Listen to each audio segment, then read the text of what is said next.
I'm recording this inside the Lords on the afternoon of the sentencing of the murderer of those 3 little girls in Southport.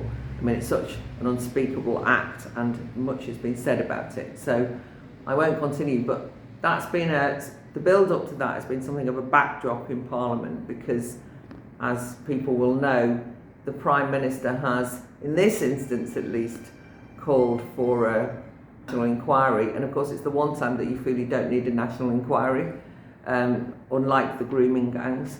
I've only got one thing to say at this point on that issue, which is one of the things that's really irritating is the fact that every minister in the House of Lords at least stands up and says, oh, this is terrible, and this new phenomenon of lone wolf terror has emerged. I'd just like to say that I was speaking and talking about that, the issue of lone wolf terrorism, for about 10 years. It's been a widely known phenomenon, and in this instance, as the despicable acts were carried out by someone who had an Al-Qaeda handbook, who was creating ricin, politicians knew that.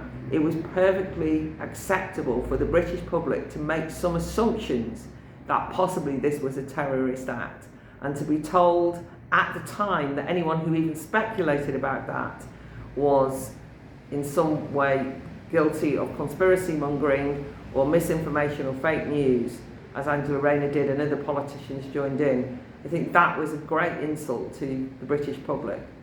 So terrorism might have changed, but it was so obviously a form of terrorist attack.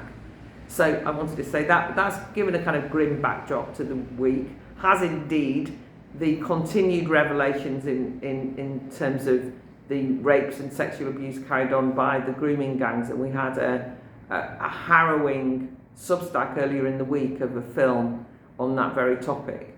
So it feels a little bit odd to say, and now inside the Lords I'm going to discuss the fact that I talked about the Football Governance Bill, but you know, such is the life of Parliament that I have to carry on.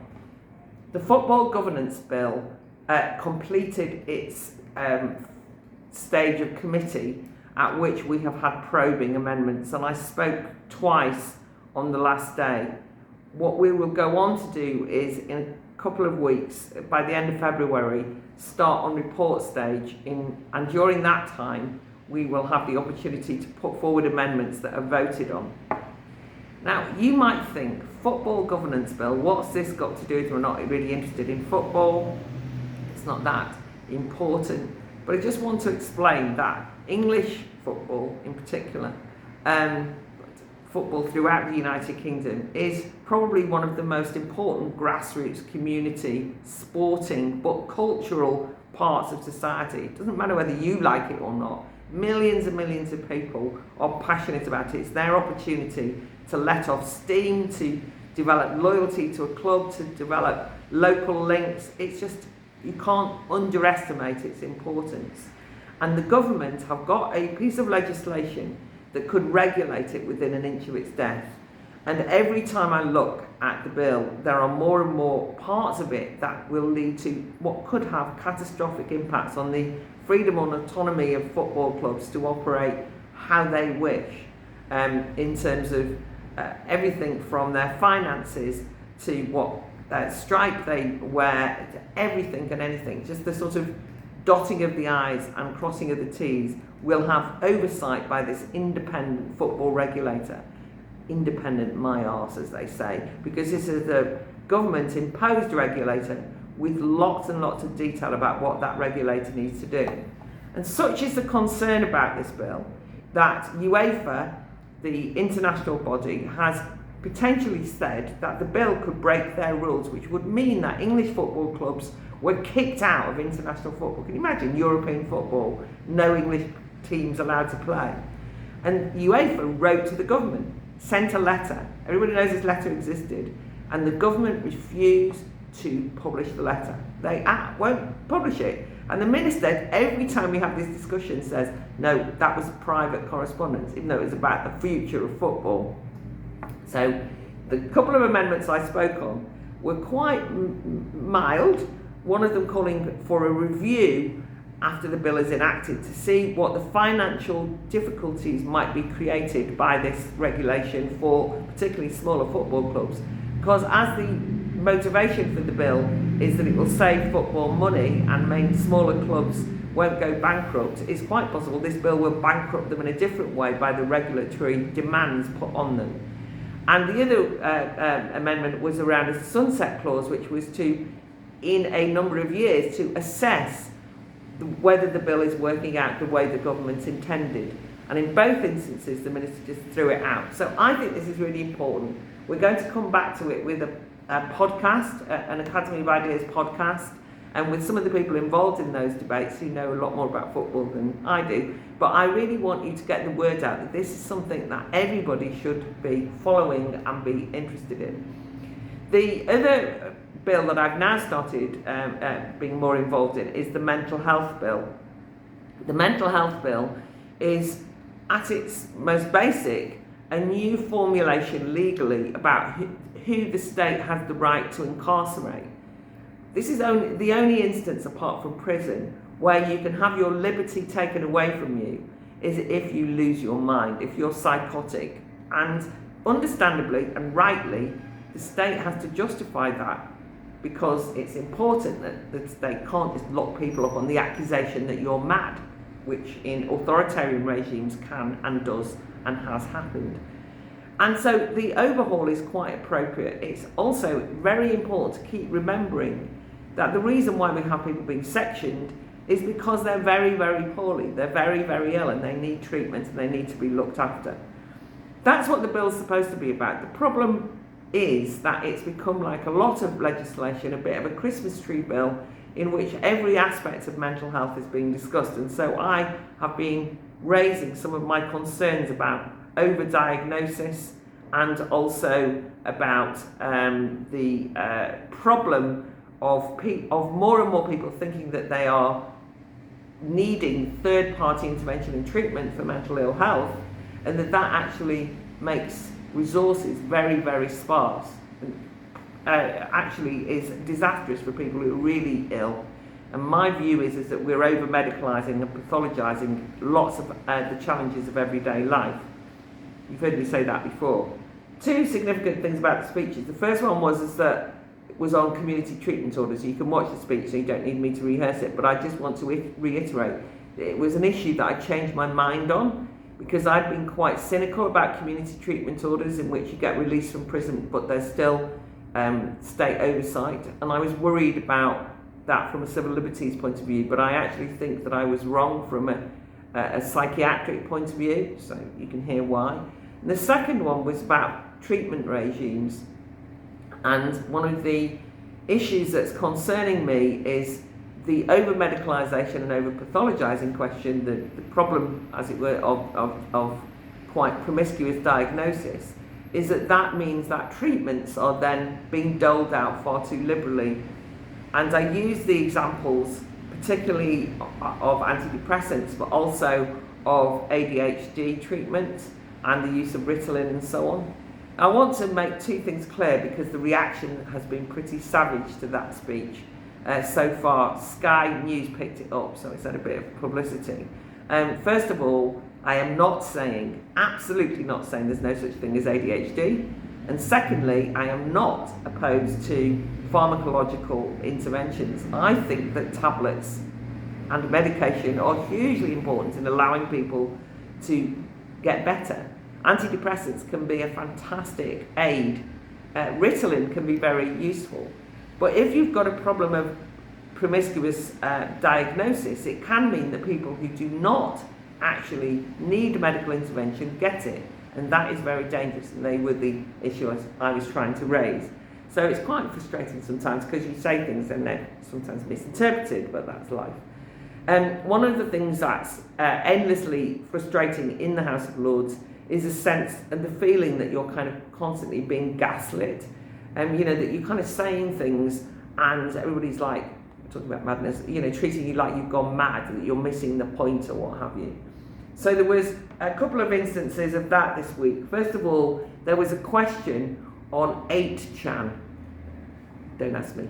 But 8chan, like 4chan, which you might be more familiar with. But anyway, the question was demanding that the government should tackle the problem of smaller online platforms that are not in scope of the Online Safety Act, or not. There's not as draconian an opportunity for the regulator, Ofcom, to close them down. And so it was a demand for that. Inevitably, this spiraled into a broader discussion about how the Online Safety Act is not repressive enough, and that there was a problem of censorship and so on. So I intervened, made a quick point about the endless drive towards censorship and why that was problematic.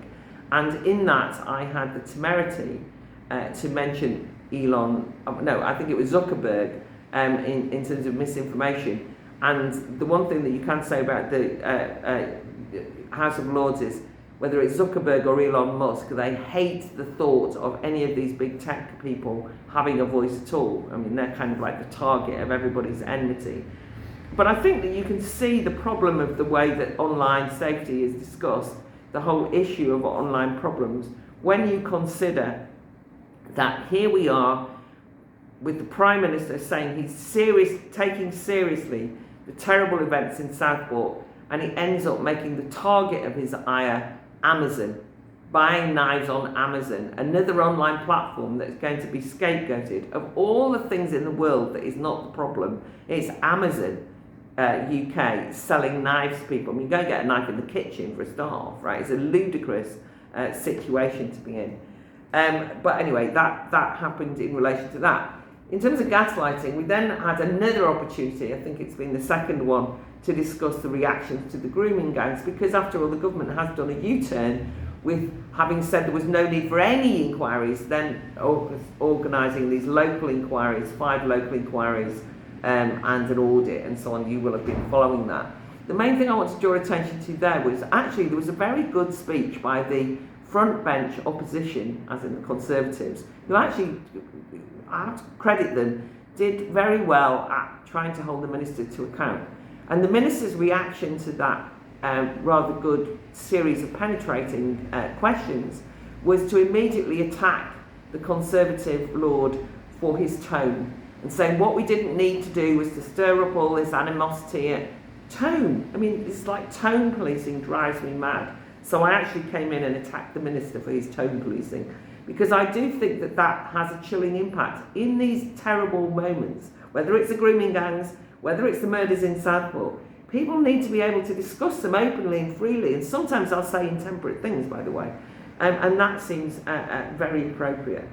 And then on the gaslighting, final thing, Higher Education Free Speech Act is back, and I raised a question to the minister about why protection for students was out, in the sense that student unions are no longer in scope of the bill, and student unions are often the most egregious in terms of their attacks on free speech and leading the charge on cancel culture.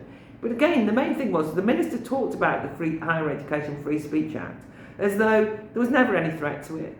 I don't know what all the fuss was about. Of course, and she kept saying, we are a government committed to free speech, whereas every other indication is that they are not a government committed to free speech.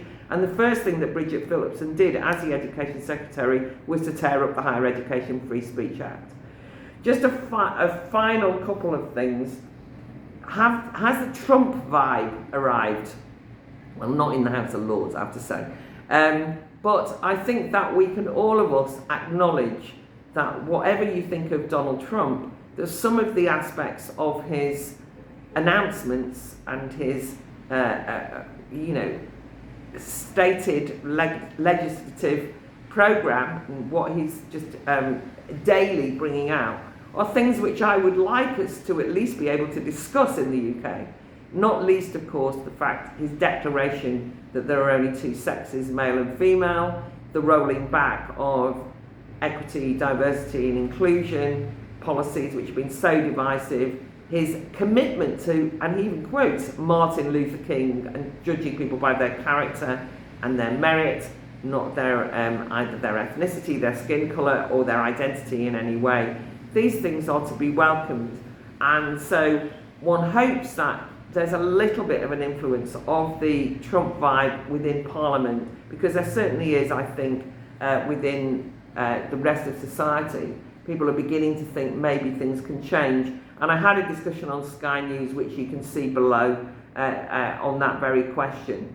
I also was on LBC last night, Ian Dale, talking about Trump in relation to his threat to to Putin, basically saying you've got to sort out ending the war in Ukraine. And again, to credit Donald Trump, and I don't think I did this very well on Ian Dale's show last night, and was corrected for it. I mean, it is fantastic to be in a situation where now, if I were to speak about the hostages in Gaza, I don't have to shoehorn the name Emily Damari in. I can give her a shout out because she's been free, and that definitely has to be, some credit at least for that, has to be given both to Donald Trump, but also to the Spurs football fans who are allowed to shout her name and wave yellow ribbons and flags, and actually their arch rivals Arsenal did the same. And this is exactly the kind of rank and file football action that I'm worried that the football governance bill will stop. I'll finish off now by telling you that I'm off to speak on a panel organised by the Independent newspaper on Brexit. All I can say is I need a lot of luck. It's not going to go well. I'm not going to be popular. I think it's being filmed, it will be online, and I'll make sure that I publish it.